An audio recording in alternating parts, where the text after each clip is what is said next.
Welcome to the Trust Kids Mixtape, and I'm with the awesome duo of Grounded Futures, which is Carla and Liam, and we're gonna jump into this today.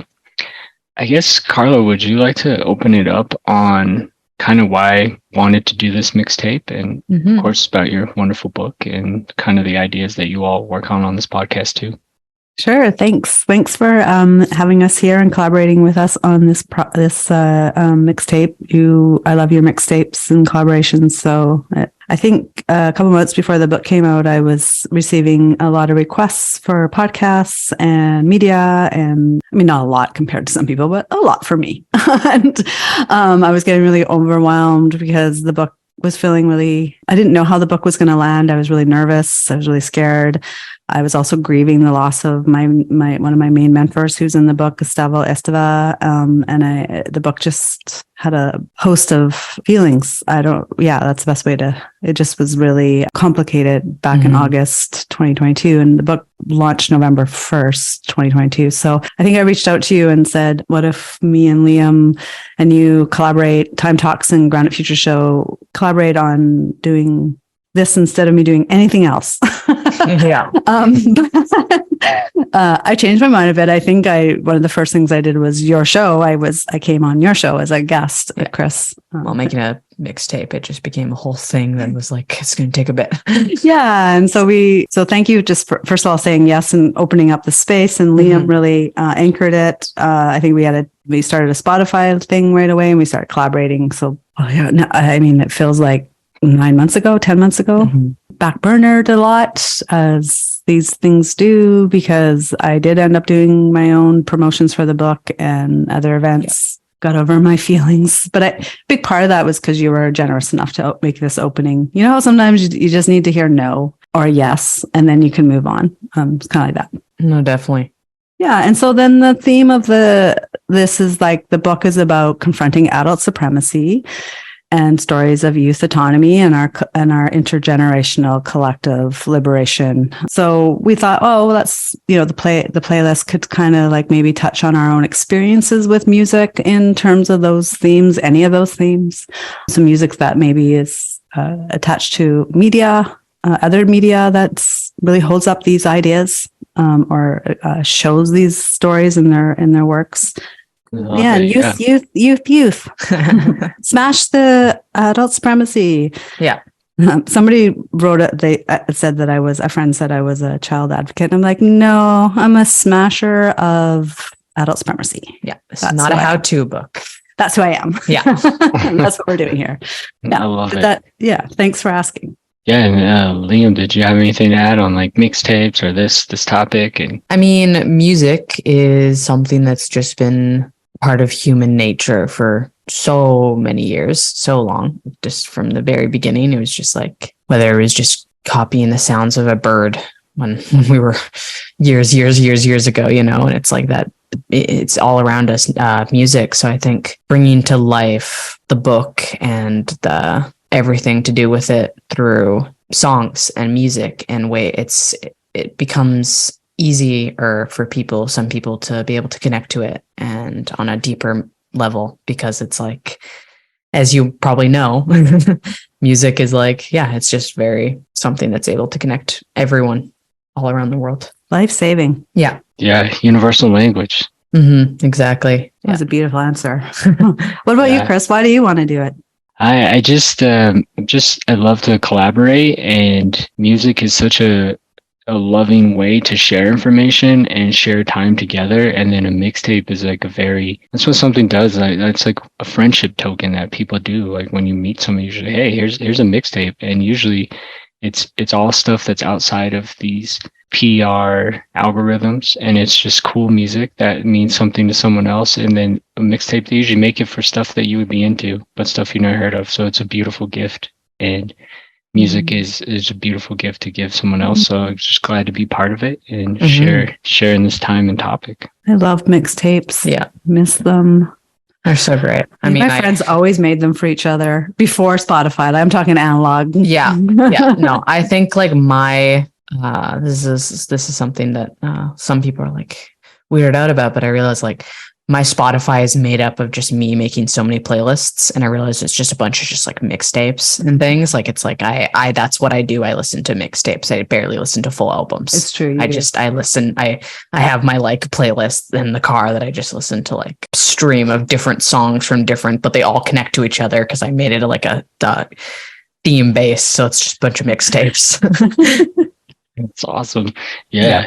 No, I love it. Keeping mixtapes alive. Liam, would you want to set this off on your first track that you chose? So yeah, the first track on here is the first one is called Boys Don't Cry by The Cure. And The Cure is just, it's a band I grew up, I've listened to it a lot. And this song is just it really, like, I'm transmasc, so I think it really speaks to me because it's like my journey of, becoming a boy and becoming that, and like being AFAB and growing up in that way of like, I'm allowed to cry and being around I grew up around a lot of boys, and, a lot of parents are like, you're not allowed to cry, like you just that stuff of that. Right. And like the song, is talking about bottling up and not crying and all of that. And like, listening to that, to be aware of that and being transmasc and knowing that like as a boy now I am allowed to still cry, and the song isn't really teaching you that you can cry, but it is bringing that conversation to light of that. And I think it's a really important conversation to have. And I think it's like pretty simple in that way, right? The way I grew up of just boys are just struggle just as much as everyone else. It's kind of, you're getting into like patriarchy, patriarchy, toxic masculinity, some early conditioning. Exactly right. And being transmasc, I don't want to fall into that. I want to be able to be aware of that. And also, it's just a good song. It's a really good song. The Cure is great. We love The Cure. Yeah, and one of my favorite bands too, and the music too. You can just feel all the melancholy and the release in the music of that song too. Yeah, exactly. It's a song. It's singing about boys don't cry, but you kind of want to cry while listening to it. That's his gift. Yeah. Anything else to add on this song? I don't think so. No, I think that's kind of it because it's perfect one. The Cure always. Yeah. Thank you. I love that song. I play it a lot in the car. Yeah. All right, Carla, we go to your first choice that you chose. So this one, when I was still on the social medias, I tweeted out that I was working on a book called Trust Kids, and somebody sent me the song. I think I'm sorry, I've forgotten his name, but it's his posts on the YouTube channel. This song's really hard to find. I don't know if Chris, you found it. I don't even know if we can have it on Spotify. But it's called Trust Your Child, which is like, it's true. It's such a ultimate theme song for the book. It's from, I think, probably the 70s. So it's been around a long time, which I also loved because, of course, apparently somebody was telling me there was a tweet going around that somebody said, there's nothing written about alternative education and youth oppression and stuff. Like, how people go to Twitter with that statement, which is like, what? And I'm always like, not only has it's just always been resisted since day one, since the colonial project of bringing up this whole notion of children being less than adults. There's been resistance to that. So it's like, it's always been talked about and often marginalized. Absolutely. Often on the edges. Absolutely. But it's been talked about. And so I really love that this song comes from the 70s, and I really can't remember the name of the people who did it. Do you know, Chris? It's Patrizia and Jimmy. Thank you. So sit back and listen to this, because I think it's just a beautiful call in to all adults out there to listen to kids and trust them. It must have blew your mind when you heard it, because it's almost like it just like right from that timeline to the timeline that you're working on, and it's such a good track. Mm-hmm. Yeah. It was a beautiful gift. So I'm really glad to I hope everyone who's listening to this finds this song. I think nice. Yeah, excellent. So we'll just perfect. Yeah. Okay, cool. Well, enjoy everybody and spread this song. I feel like it just could be a good intervention song you just put on in malls and schools. Like if I still had access to schools, I think I would play this song in the lunchroom. It's a powerful, powerful song. Yeah. Perfect. Yeah, it needs to be played. It reminds me of an intervention that needs to be done since your last episode that you did on trusting kids with Nolika Radway in them, and the whole phrase of F them kids. It's like a stupid meme that's getting so big. This track would just demolish that. So So share this song, people, if you care about this topic, and you should. Our future depends on it. Yeah, definitely.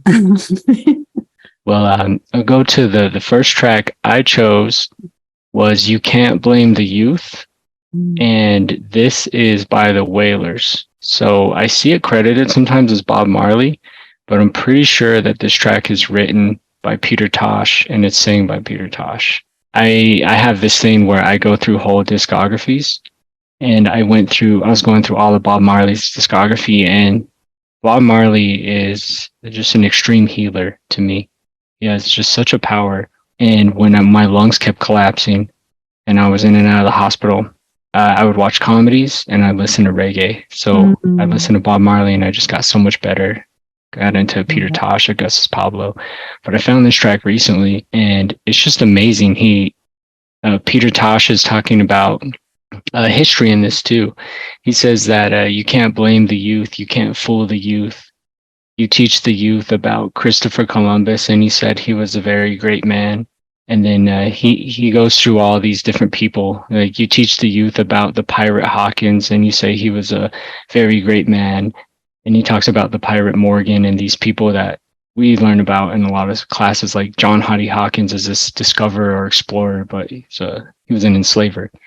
So I just love that they just disrupt. The song is just amazing to me, and I was so happy when I found it. Great choice. Thanks for sharing that whole story too. I love that reggae was healing for you during that time with your lungs. Yeah, definitely. Yeah, and it's once again, right? Like music, art, activists, organizers, artists, especially, always resisting the dominant order. Always, always, always, always. We're always doing it. Always. Yeah. You know. Everybody who has that impulse to tweet, it's never been said before. Just count to 10. So, and this is an example because when did this come out? Like 80s or something? This probably came out, I think, early 70s. Oh, right. Yeah. Right. Of course. Yeah. Right? So right around the time that your last track did. And wow. I mean, there was a huge upsurge of youth liberation stuff in that era. That there was an active connection of interwoven struggles, and also just a pushback at empire in general. Right, there was just such an opening around the lies of Vietnam and the propaganda machine and liberalization of even the civil rights movement that was happening. It was just such a fertile time. So I love that we picked songs from this era. Okay, let's go to your second track, Liam. Okay, yeah. I was just saying I'm going to ruin that. Woo woo. Song. Liam brings the sad. I bring the very, very sadness to this. It's the Pisces in me. But yeah, my next song is Class of 2013 by Mitski, who is a more recent-ish or Japanese American singer. And this song she wrote is it's kind of it speaks on that, like, being young adult and going out in the world and living by yourself and having to be an adult and surviving, and just that the pressures that are put on you is even just as early as 18, 19 being put out there. And it's like, the song is about missing, wanting to go home and live with her mom for a bit and be, asking if her mom can house her for a bit until she figures this out. And I think it really, really speaks to me because, I have a really good relationship with my mom. And I know if I was an adult and needed a place to stay, I would always able to come home. And, it's a very sad song. Like there's, it's the first line is, "Mom, I'm tired. Can I sleep in your house tonight?" Like it's very quite sad about that thing. And, if you don't have a good relationship with your parent, it's like, it's even more devastating to listen to. But I think specifically the last lyrics really speak to me, which is, "Mom, am I still young? Can I dream for a few months more?" So it's like not letting go of that childhood, that childish, quote unquote, imagination and stuff. And, wanting to be able to, okay, I have to go be an adult, but like, can I just like, please rest and dream for a bit more, and blah, blah, blah, and whatnot. And yeah, I think it's a really good song for that. And it's also very pretty and very nice. Yeah. Thank you. I love that. Yeah, I love Mitski, and I love, I think it's really important piece to weave into this conversation. I don't know how much we got into it in the book, or if anyone deeply got into the adults relationship, especially folks who do push against the social borders. I know it's something I talk about with my friends who did, that approached parenting from a very decolonial or anti-colonial lens. That this is something that's still, it's like, okay, like it's still a thing that even folks who share that with us when our kids are young fall into the traps of like, okay, time to go. You're 18 now. You're like, graduating. Kind of like put up some kind of, even if it's like a symbolic border, there's still some kind of pressure to stand on your own 2 feet or follow your own path. Yeah. And sometimes that's great, the following your own path part, not the border part. But so, I think it's really good to you can follow your own path, but being able to have a house, a family, just a relationship. The relationship. It doesn't even have to be your actual mom. It just that it doesn't even have to be someone that's older than you. Just that relationship with someone that takes care of you, and you can go fall back onto and be vulnerable with when you're in a really hard place. And I think it's a really good song for that. Thank you. That's a beautiful track. I love it. And I think like one really important thing that it brings out is in the US, there's like this shame they have with, oh, you have to go back to your parents' house or something, or you live with your parents. And it's just such a capitalist based shame. It's like, oh, you should be shamed because you're not owned by a landlord or in debt to a bank because you have separate homes, or like, it's just such not something that ties into the history of humanity in a lot of different cultures. Right. Like I live close to my parents, luckily, and I'm always helping and taking care of them, and I may have to move them into my place one day. And it's just that's the beauty of it. It's exactly not right. Yeah, these separations. Yep, and it goes both ways like that. Exactly. I would gladly house my parents if they needed a place. It goes both ways. Yeah. I was like looking at stats in places in Europe, and it's like really normal. Like it's normalized to stay at home till 40. Yeah. You can get married. Stay in the same house. And that probably has a lot to do with elders passing away, why it's that age, not older or younger. But it's just about reciprocity too, and sharing resources and not taking up so much freaking land space. Exactly. I mean, there's just, like you said, there's so much there. Yeah. So that's just destroy all those borders. It's a very important conversation. Yeah. Boundaries are good. Borders, boo. Yeah. 100%. Well, thanks for breaking that open so well, Liam. I love that discussion and that choice. Yeah, of course. Okay, Carla, we're going to go to your track. Second track. This one feels like hard. This is your heavy one. This song is just it bumped out another one. It came out last Monday. Was a hard day in the bunker, as we like to call our house, and because the world was we were just all feeling really tender, and I started singing "Tell Me Why I Don't Like Mondays," and I don't know if Liam had ever heard that song before. I hadn't. Yeah, so I'm like, oh, what's interesting about this song is it actually has a really dark piece around it. So we listened to it, and I was about 13 when it came out, and really feeling really alienated at home, really alienated in my school life, in my community.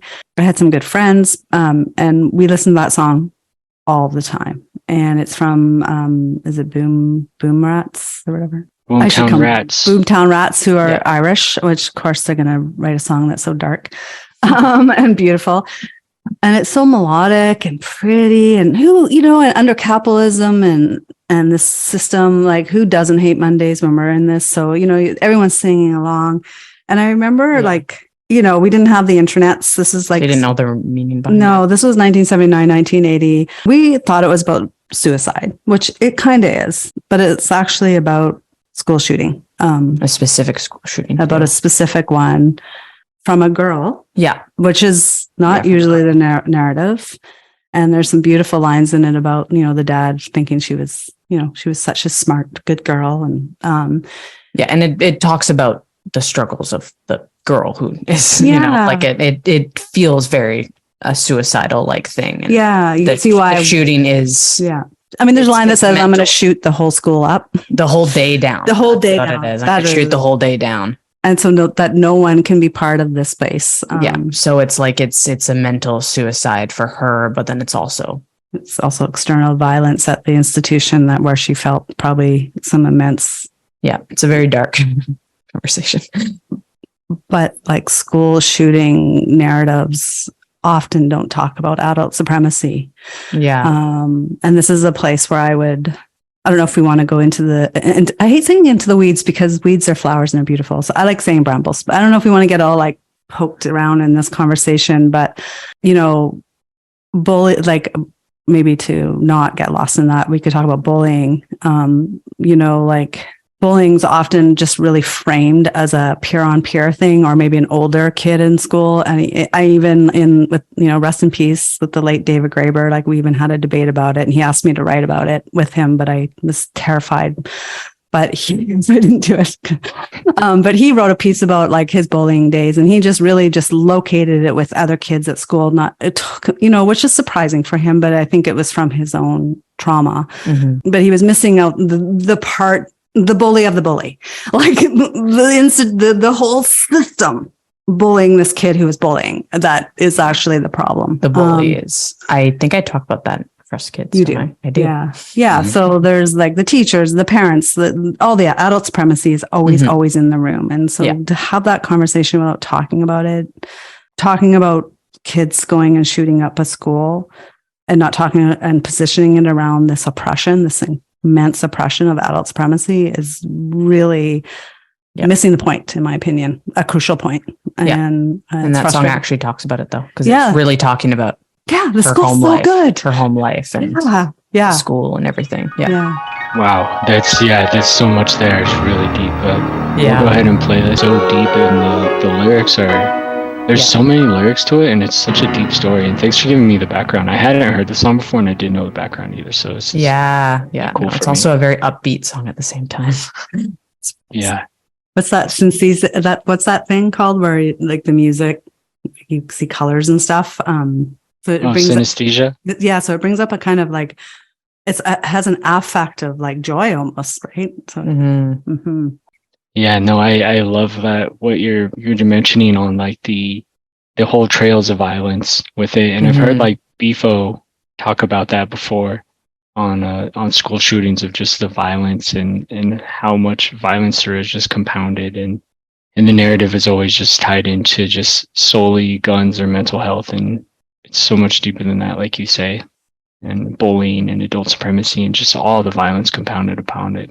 Yeah, and I just because I said it like 10 minutes ago, like I'm sure there's a lot of people writing about it, but I'm not seeing a lot of it in the more corporate media or dominant media places. Yeah. Thanks for mentioning that. Thank you for that track. It's so good. Yeah. Well, the second track that I picked is by the Silver Mount Zion. Some members are from Godspeed Black Emperor. Cool.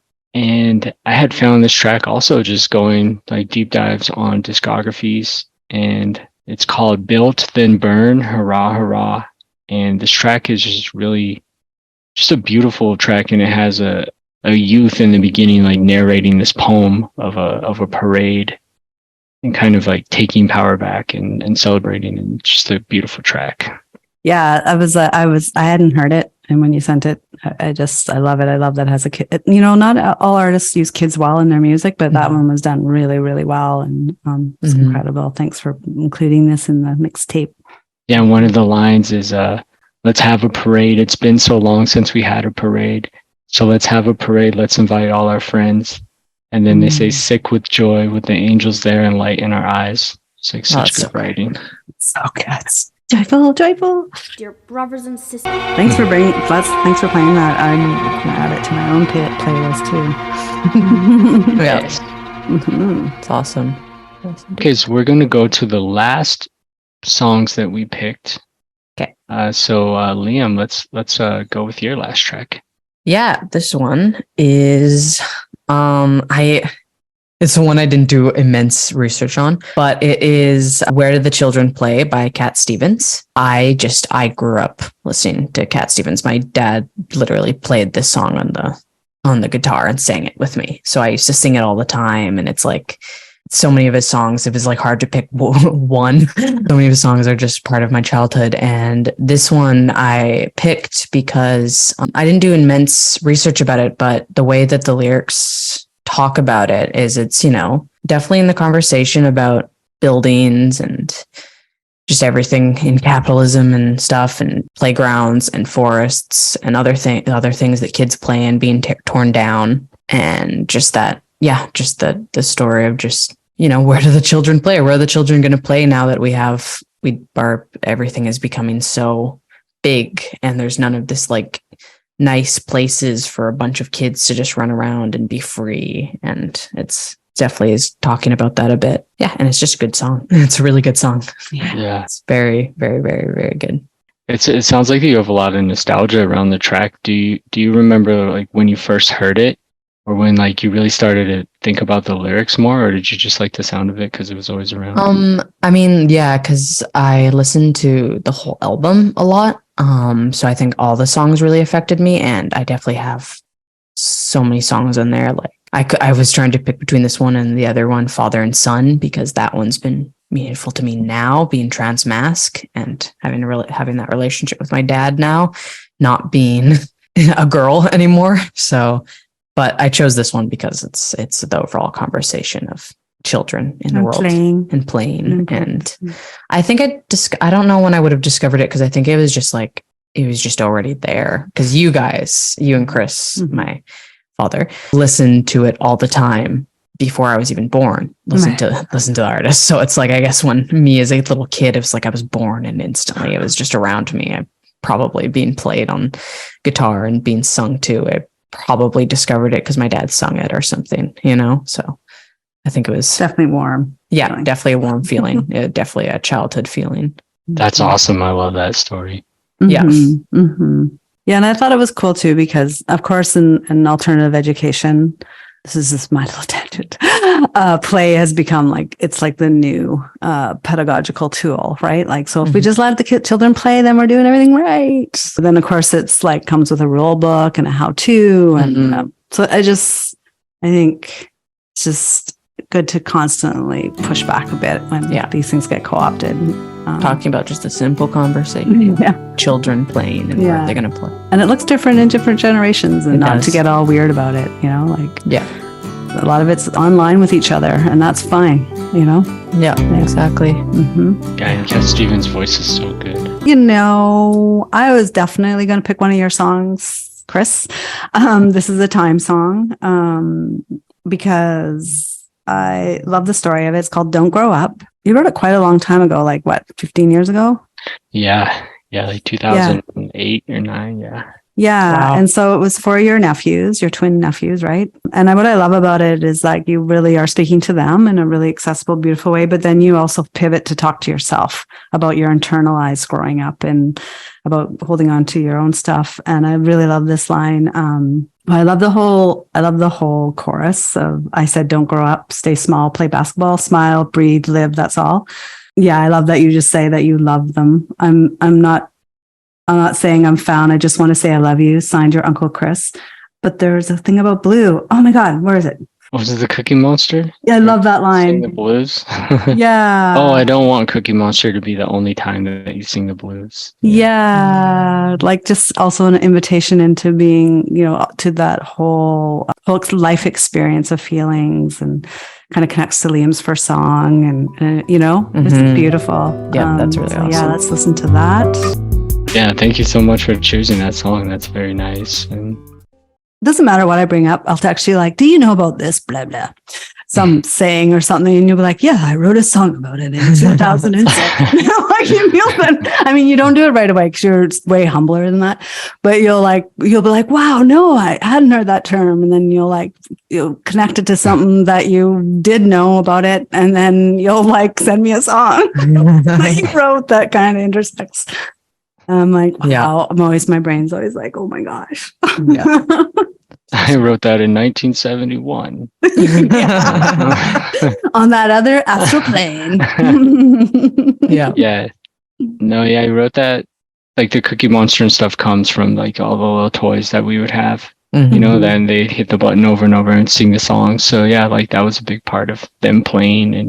And yeah, I was a dock worker at that time. So that's why I'm talking like, don't grow up because they'll make you work by your back. And talking about stuff like that and just class things and just kind of reminiscing on life. And I guess it just was reflecting on just work and like exploitation and hoping things could just be different no matter what type of thing you need to do for labor.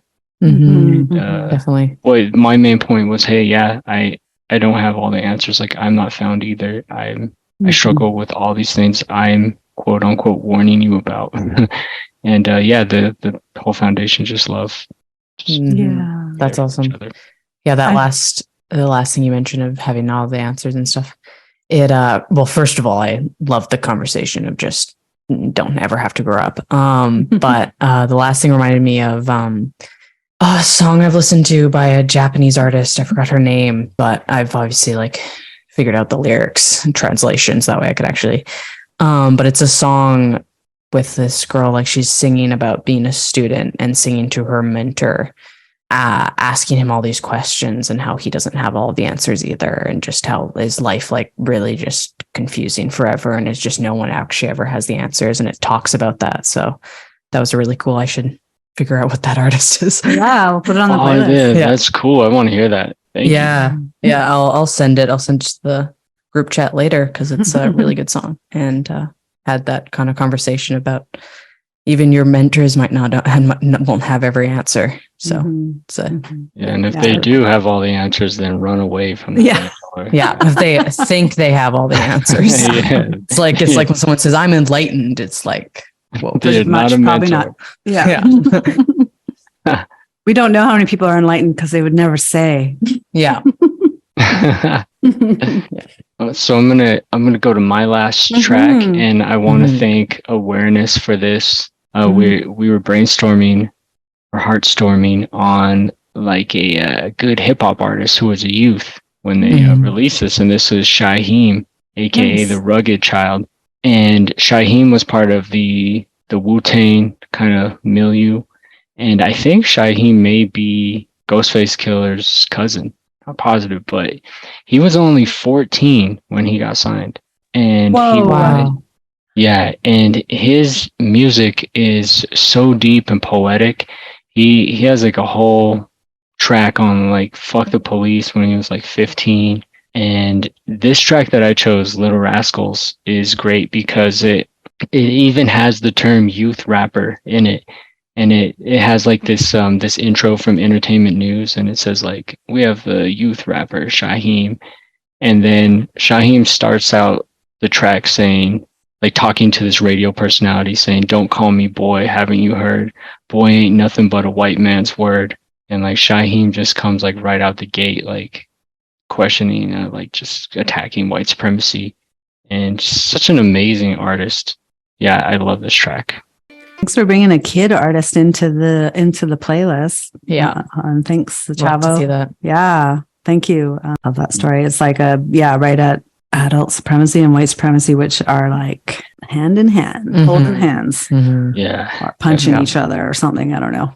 No, 100%. Yeah. Thank you so much. It's a great Such song. a cool song. Yeah.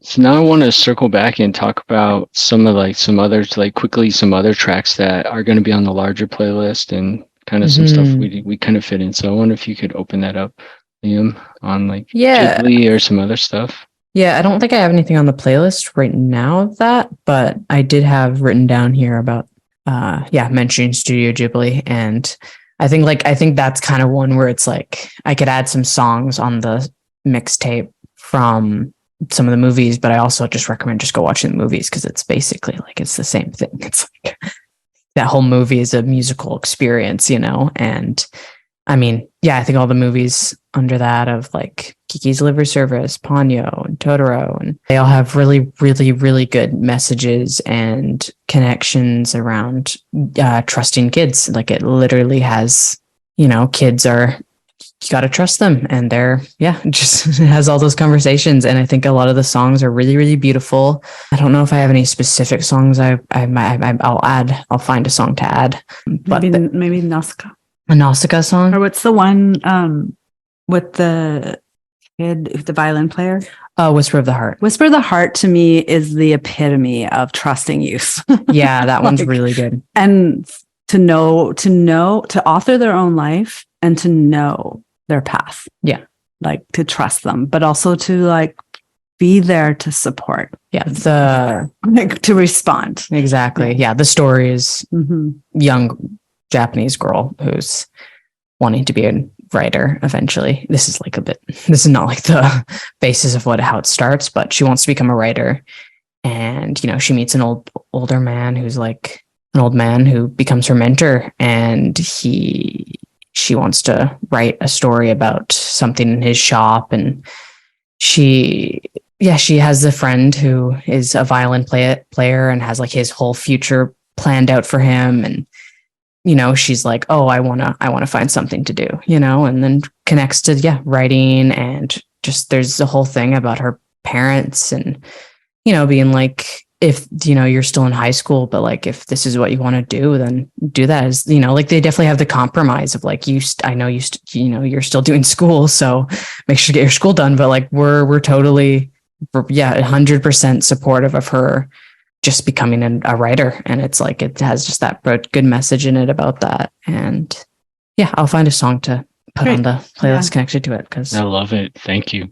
And then Carla, some of your mentions. Well, I mean, I decided to go kind of on a theme of like, kind of breaking into teen years, and that alienation. And it's pretty incredible to look at a Generation X, which I am, like the music that was orbiting around us. Like there were so many songs about youth, like the terrible treatment of youth or centering youth in the lyrics, like Pink Floyd, Another Brick in the Wall, leave those kids alone. Like I love that song. I was in grade 8. I remember it was the White Album and, or like the Brick, and all my friends signed it in the end of grade 8. And then, Ramones with Teenage Lobotomy, the Sex Pistols, No Future, which is Gen X's, like, even though they were all boomers, like it was the Gen X who were being like living it, right? Or the Who, what is it? The teenage song. Oh, Wasteland? Wasteland, yeah. Teenage Wasteland. Bowie, Rebel, like really related. And then, and I know like like, of course, Prince was right in there. Like there's so many songs and Cure, I could go on forever. So yeah. And then I was, wanted to just one other shout out was, I don't even remember who sang it, but, cause I was a really, whatever. I was a kid who liked, John Hughes movies and, Breakfast Club especially. And so Don't You Worry About Me really resonated with a couple of the characters in that movie, especially Ali Shealy's character, where she has a really groundbreaking line in it for me that I think was like a watering of the seeds of the work I ended up doing, which was, Liam's going to say the quote because he's looking at the meme, but it's like it impacted me intensely. And I think it, in fact, it affected my whole like being of not wanting to build borders up around my heart. It was that she said, when you grow up, your heart dies. And then another character says, who cares? And then she said, I do. And through tears. Yeah. That was what the thing was. Yeah. And she was like, I do. I don't ever want to, I don't want to become my parents. I don't want to, whatever the fuck it was. I don't want my heart to die when I grow up. That won't not happen to me. And I remember like with resolve telling my friends after, I am never going to let my heart die. Yeah. And I'm always going to treat young people well. And I'm always going to stay connected to my youthful self. And then fun fact, one of the people who was there, I don't even remember, a friend of a friend said, I've decided I'm going to be a cop. And I'm like, what? That movie that made you want to be a cop? I remember that also was just as impactful. Side Came note. away from Breakfast Club and Like, we were someone about saying they wanted to become a cop. 15 when we were like their age. We were like 15, 16, 17 when that movie came out. So yeah. Wow. Anyway, I just wanted to do a little shout out for that because I Yeah. love that. I like the theme too. That's really cool. yeah. And what about you? What other songs did you add? I did. The other two songs that I really I was going to maybe talk about was Gil Scott-Heron, which is Save the Children. Mhm. And I just love Gil Scott so much, his music and poetry and his words. And Mhm. yeah, he's just so honest and vulnerable. And then the other artist was Lil Peep and the track Cry Alone. And it really reminded me of Rebecca Solnit's Abolish High School in your book. And Lil Peep says in there that I want to burn my whole high school to the ground. And then at the end, he says, tell the rich kids to look at me now. And then he says, like, I hate everyone in my hometown. And just like something good, just like like honest lyrics, ways that a lot of people felt when they were in school and just in bad situations and with anxiety. I know I felt that way in high school, like a lot of anxiety and not having fun. Yeah, and the class element too. There was like it just wove in everything. Yeah, the thing about class is really great. Yeah. Yeah, and then you know what's even sadder is Lil Peep is dead, and so many artists from his generation, like Juice World and others who have died from drugs or violence, just makes it even more bittersweet and heartbreaking. Definitely super sad. Yeah. But thanks for bringing that song to the list. Yeah, so there's going to be, we can just keep adding songs. People can send suggestions. Hey, yeah, people can send. Yeah, get the Trust Kid mixtape out. Yeah. We'll add anything in that people send to us, and I'd love to keep building it. And they're always such fun episodes to do.